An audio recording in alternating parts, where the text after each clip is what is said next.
Hi everybody, welcome to a brand new lecture of the Ankit Faria Certified Ethical Hacker course. I hope all of you are enjoying the lecture so far. I've been receiving all the queries that you've been posting on the online discussion forum. We have discussed a wide variety of different topics in the course so far. Everything from how to find out somebody else's IP address, how to perform network reconnaissance, how to identify security loopholes on a remote website, to then actually, how to implement those security loopholes or how to exploit those security loopholes to actually enter the victim's computer. So we have come a long way in this particular course, and we have kind of reached the last leg of the course where we'll be discussing more advanced, more technical topics related to cyber security, cyber crime, ethical hacking, penetration testing, and so on.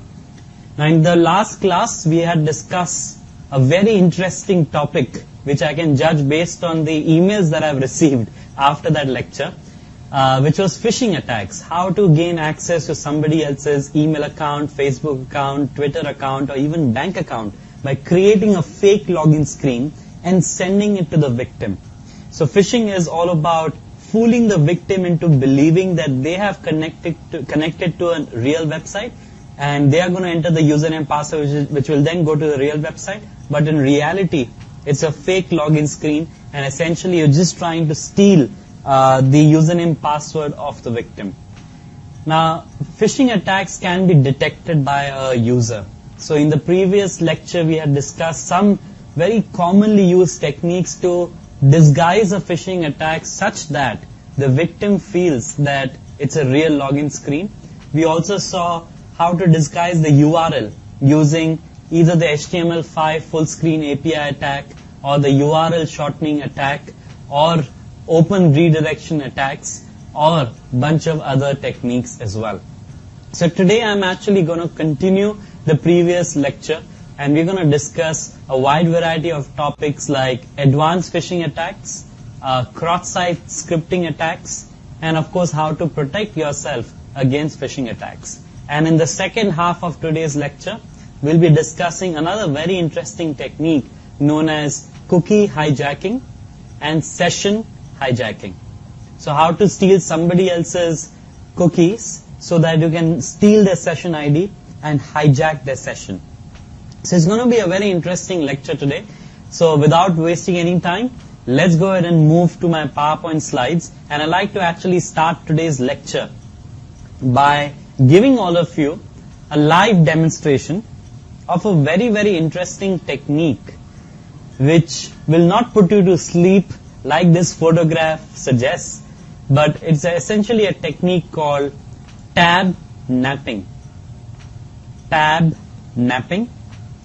Now, tab napping is actually an advanced phishing attack which is commonly used by criminals to steal the identity or the credentials of somebody else's account. Now, what is the objective in a phishing attack? You're basically trying to find out somebody else's username and password by fooling them into thinking that they have connected to the real website, but in reality, they are connected to a fake website that you have created. So let me actually demonstrate this tab napping attack. Now, tab napping is a type of phishing attack that takes advantage of the fact that most of us, when we are surfing the internet or when we are browsing the internet, we have multiple tabs open simultaneously in our browser. Because most of us are so impatient that we can't visit one website at a time. We like to keep multiple tabs open, multiple browser windows open at the same time. In tab napping, what happens is, it's a type of attack where a criminal can change the contents of any of the open tabs in your browser without your knowledge. So imagine, on your browser you have 3-4 windows open or 3-4 tabs open, and then you visit my website. And on my website, I could actually run some kind of script which will open or change or edit or modify any of the other open tabs in your browser without your knowledge. So that when you go back to that tab, you will think that you're on, say, gmail.com or hotmail.com or facebook.com or icsabank.com or citibank.com, But in reality, what I would have changed your tab to would be a fake login screen of Hotmail, Yahoo, Gmail, Facebook, Citibank, ICICI Bank, and so on. So let me actually give a demonstration of this technique, because after seeing a live demo, I think all of you will understand exactly what I mean by a tab napping attack. So if all of you look at the screen, I have opened my browser and I have 4-5 different tabs open simultaneously in my browser. So I have my Gmail login, my Gmail website or a Gmail account. Then I have my Citibank login screen. Then I have timesofindia.com. Then I have crickinfo.com because I want to check out the latest cricket scores. And then I have facebook.com open, all at the same time. Now this is a very common thing, right? To have multiple tabs open simultaneously, it was a very normal thing. All of us do it all the time. Now let's open another tab in my browser. And this time, the tab will be some malicious code. So let me demonstrate this to you. Now let's assume that you open another tab and then you connect to, say, an online blog, right? So let's open up that blog in my browser. I'm just trying to find that blog, okay? This is the blog. So I double click on it and open it in a new tab in my browser. So if all of you look at the screen, I now have 6 different tabs open, right? So I have some random blog which has some text on it. Then I have, while I'm reading the blog, I get bored with it. So I open up Citibank because I want to log into my bank account. And then I also open up Crickinfo because I want to check out the latest cricket scores. And then I'm also checking out somebody on Facebook. Maybe open up some of my friends' Facebook profiles. So the point is that you have multiple tabs open and we are constantly switching from one tab to another, right? Maybe then I'm reading something on timesofindia.com and now I switch back to Citibank. And if you notice on the screen, it is asking me to enter the username and password of Citibank. So I type my username and password and I click on login and I think that the username and password is going to citibank.com. But in reality, if you look carefully, it's actually a fake login screen. So let me repeat this. If you do not catch exactly what's happening, what is the name of this tab? Look at the right. Let me actually close some of the tabs so that you can see this properly. So I have 4 tabs open in my browser. What is the name of the last tab? It is testing, right? So now, keep looking at that testing tab. Just keep looking at this title, the name testing. I go to another tab. Keep looking at testing for a few seconds. Look at what happens. If you notice, it's automatically changed to welcome to Citibank online. So that is what tab napping is all about. Without your knowledge, the moment you switch to another tab, tab napping can change any of the tabs open in your browser to anything else of their choice. So that is what tab napping is all about. And how do you perform tab napping? If you just Google tab napping, the guy who came up with tab napping or discovered tab napping, Azar Raskin, he has a website or a blog rather, where he's actually posted the entire JavaScript code that you need to enter or which you can host on your website to execute this attack on your own website.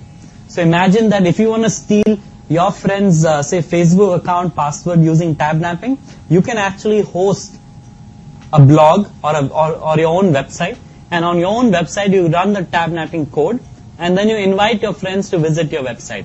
And as soon as they visit the website, everything looks normal, they can see your blog or whatever. But the moment they move to another tab, your website will change to gmail.com or facebook.com login screen, and your friends will think that it is a real Gmail website, because a lot of times we forget what tabs we have opened, what tabs we have not opened, right?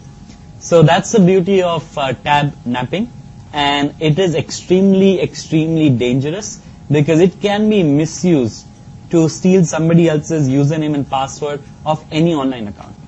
For example, if you look at my browser, what do you notice right now? You notice the Gmail login screen has been displayed in one of the tabs of my browser. And it looks exactly like the Gmail login screen. But if you look at the URL, it's actually not the Gmail login screen. It's actually tab napping, which has changed the Azar Raskin blog that we visited into the tab napping website or the phishing page or the fake login screen of gmail.com. So be very careful when you visit this blog. On the blog itself, they're executing tab napping and they're trying to show you the fake login screen of Gmail. So be very, very careful in terms of what exactly you do whenever you visit this particular blog. So that's tab napping for all of you. It is extremely, extremely dangerous, very easy to execute. At the same time, can actually lead to a lot of problems from a victim's perspective. So let's quickly move on to the next type of attack that I wanted to discuss today, which is something known as cross-site scripting attacks. Cross-site scripting attacks, or this often also known as XSS attacks. So cross-site scripting or XSS attacks. So what exactly are cross-site scripting attacks? Now, cross-site scripting attacks are attacks where an attacker injects a malicious client-side code. A client-side code is normally written in HTML, JavaScript, VBScript, ActiveX, Flash, or other programming languages into a dynamically generated trusted web page so that you can fool the victim into thinking that they are visiting a safe website, but actually it's not. So this definition is not very clear, but let me explain the definition to you. Imagine that I send a link to you, and the link says google.com/something. So would you trust that link? Most of the times you would, because you trust the domain, which is Google. As a result, you click on it thinking that you're going to the Google website, thinking that you're going to a safe website, but in reality, after google.com, I can add some additional code within that link. So when you look at the link, it shows google.com. But after the google.com link, within the link itself, after the domain google.com, I'll add some other JavaScript. And that additional JavaScript will get processed by your browser and will be projected on top of the Google website. So you will think that whatever you're seeing on the screen is actually the Google website, but in reality, on top of the Google website, something else has also been projected or added. If that wasn't clear, let me show you a real-life demonstration. And after the demonstration, we'll come back and look at the theory part of cross-site scripting. But the demonstration will explain to you exactly what cross-site scripting is all about. So if all of you look at the screen, there are two links that I've displayed on the screen. So let us investigate each of these links and see what happens when we click on them. So the first link is some website.com/search.asp. Now to make this demonstration more effective, I have a request. Please, when all of you look at the screen, just imagine, use your imagination that this link is facebook.com/search.asp. I repeat, facebook.com/search.asp. So my question to you is, would you click on this link? Answer is obviously yes, because facebook.com is a trusted website, domain is trusted, it's a large company, so why would they try to hack into you? And especially if this link has been sent to you from your friend, then you're more likely to trust it, you're more likely to click on it. So let's see what happens when you click on this link. So let me open up this link in my browser, Google Chrome, and within a few seconds, if all of you look at the screen, some kind of home page has been displayed on the screen. And once again, I'll request all of you to use your imagination and just think that this is the Facebook login page or the Facebook home page. It's not, but just imagine that it is. Alright, so that was the first link. I'll keep this link displayed in this notepad file. Let me now show to you the second link that is there in my PowerPoint presentation. And I'll copy paste that into this notepad file. And if all of you look at the screen, once again I'll request you to use your imagination. Imagine that the domain is facebook.com and the file is search.asp. So if you look at the screen, what do you notice? Compare the two links that are displayed on the screen. In both the links, the domain is exactly the same. oneweb.com, or if you use your imagination, then it's facebook.com, facebook.com. Even the file name in both the links is exactly the same. The file name is search.asp. So when you look at the two links, technically speaking, shouldn't both the links be the same? Because you're going to the same domain and the same web page as well. So from a technical perspective or theory or just logic, pure logic, I would say yes. If the domain is the same, file name is the same, if you compare the two links, they're pretty much the same, right? Except that after this question mark in the second link, there is some additional code that has been mentioned. But you can't really understand that additional code. So that additional code is actually the cross-site scripting code of this attack. So let me now open this link in my browser. Just to remind you, the first link, when you click on it, this is what gets displayed on the screen. So this is what the first link looks like. Let me open up the second link for you. It's the same domain, same web page, but now when you open the link, it looks slightly different. Let me show you the first link again. This is the first link. It's just a home page. There's some search option. But in the second link, the home page is there, the logo is the same, there is a search option, but below that, there is a login screen that has been displayed. So what happens when a criminal sends this link to you? When you click on the link, you're taken to this website, which right now is acunitext.com. If you're using imagination, it's facebook.com. But on top of facebook.com, on top of this Acunitext forum website, there is a login screen that has been displayed. So when I see a login screen like this, logic says, or all basic technical knowledge says, that when you type the username password here, the username password will go back to this website acunitext.com or go back to facebook.com or whichever website that it is. Because the domain is that, the file is that, the logo is that, but on top of that something else has been displayed, so you think that it's going to go to that website, but in reality the username password can be stolen and can be sent to the criminal. So that is what cross-site scripting is all about. In cross-site scripting, you send a link or some code to the victim. Victim clicks on the link, trusting the domain name that has been displayed or trusting the file name that has been displayed. But in reality, at the end of the link, after the question mark, some additional code has been added. And nobody, when they click on a link, nobody bothers to check that code because it's so technical and it's so difficult to read. So people, whenever they're clicking on a link, the only thing that they look at is the domain name and they look at the file name that they're clicking on. But that's about it. So that is what cross-site scripting is all about.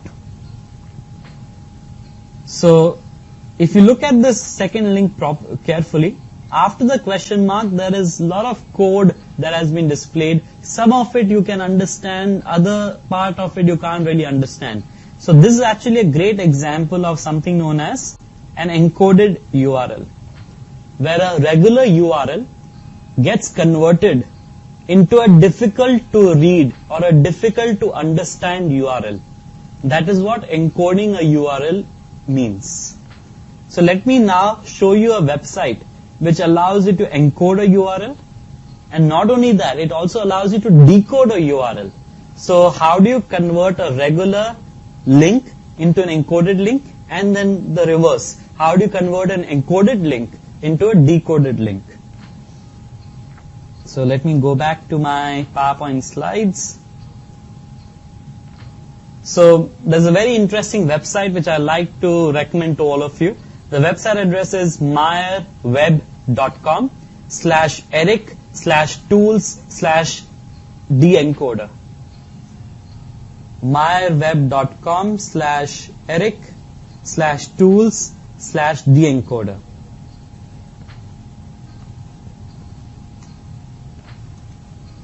Now if you look at the screen when I open up that web page, this is what will get displayed. There's an entire input box where I'm going to copy and paste the encoded URL, and I will click on decode, and within a few seconds, if all of you look at the screen, it has successfully managed to decode the URL. Let me zoom in a little bit and repeat this demonstration.